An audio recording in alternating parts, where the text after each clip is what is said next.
Hello, everyone. My name is Justin Prestula. I hope you're doing well today. Today, I am presenting to you my research proposal.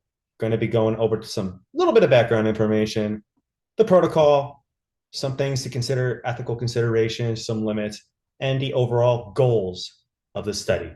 To begin, the question itself is this: is there an influence of compound lift order as it pertains to a weightlifting session? Specifically, does the effect of one compound lift influence the power and the performance of another compound lift in the same training protocol? To begin, the purpose of the following study will examine the effect of compound lift order on squat and deadlift performance, as well as power output for both exercises. The methods: this will be a crossover trial that will comprehend the effects of performance and power output. There's going to be two protocols. There's going to be compound lift, active warm up, and compound lift that will be performed on two separate days. And this was done to allow researchers the ability to determine the effects on lifting performance. 10 healthy resistance trained men between 18 and 24 with no injuries or medical issues will be selected. They'll be educated of risks and will have to give written consent beforehand to participate in the trial. To begin, subjects will visit the testing grounds.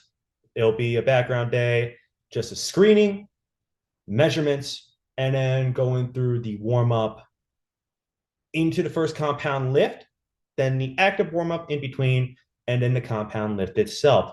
In the second visit, researchers will help the participants determine their 3-rep maxes on the squat and a deadlift.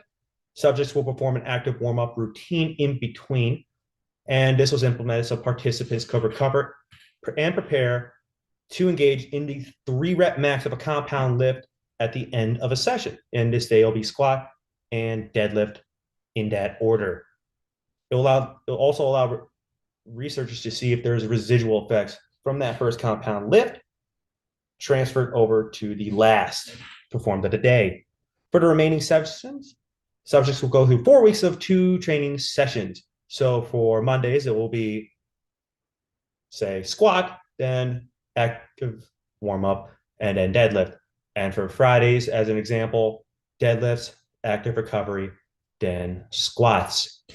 Schedule was chosen so enough time could pass for proper body and neural recovery and to minimize injury risk while allowing for maximal intensity. As for the workout structure, there'll be a 10-minute warm up. And then for all compound lifts, there's going to be a warm up of 10 reps at 50% of their 1-rep max, followed by 5 reps at 70% of their 1-rep max, and 85% of their 1-rep max, done 3 times for that compound lift. Then there'll be an active warm up, which will go over a cooling period. Then foam rolling in the posterior chain and the lower body and the legs, any muscles that are utilized both in a squat and a deadlift. As well, there will be active dynamic stretches such as walking RDLs, hyperextensions, walking lunges, and leg swings.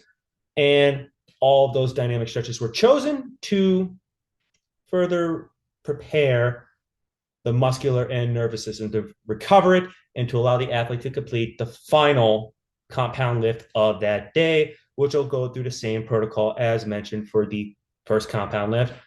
And as previously mentioned, all 1-rep maxes and 3-rep maxes will be determined at the end of that first day. For the 2 compound lifts, several dependent variables will be collected. So this will include average power, rate of perceived exertion, and number of reps performed. A calibrated position transducer will be attached to the barbell, and that will measure for average power. And that will be placed on the bar when it is the weight of the 85% of the 1-rep max. And RPE will be collected from the participants after the lifts and will be on a scale of 0 to 10. As well, diet and alcohol consumption will be monitored, and participants will be asked to eat clean and refrain from alcohol 24 hours prior to the lift. There will be no strict diet attached to this protocol. Some ethical considerations: program has to be fair, informed consent and privacy and autonomy need to be kept in check, as well as goals, training protocol, and any remaining aspects of the study need to be addressed, along with goals and expected outcomes. Safety has to be ensured, such as minimization of injuries, teaching a proper form of technique, and education of potential risks. With this study, we do have some potential limits. The sample size is not a reflection of a general population. For future research, you could do a larger sample size, more studies with similar grouping, studies with populations who don't regularly weightlift, or studies that, in this similar fashion, can be done to help add to the literature and speak to a general population. The other concern is time constraints. The protocols itself will have to be implemented at certain times of the day, or in order to accommodate for people's schedules, or we will have to select participants who, say, if they're in between the ages of 18 to 24, have no prior issues or demands outside of, say, college. To conclude, the purpose of this study is to examine the effect of compound lift order on squat and deadlift performance and power output. Will be hypothesized that performing the deadlift first is going to have a residual effect on performance and the average power output of the squat. That calls for protocols where the deadlift is completed first. This study will be the first to analyze the effect of placement and the order of compound lifts on performance and power output. The information from this study will be beneficial in improving training metrics and efficiency, athletic performance, lower body strength, and power output for non-compound lifts. Finally, the research from this study can help replicate and improve athletic demands, and it has the potential for improvement in weight training methods for athletes and non-athletes alike. More background information will be provided within this document. Sources cited are on this page, and I hope you have yourself a great day.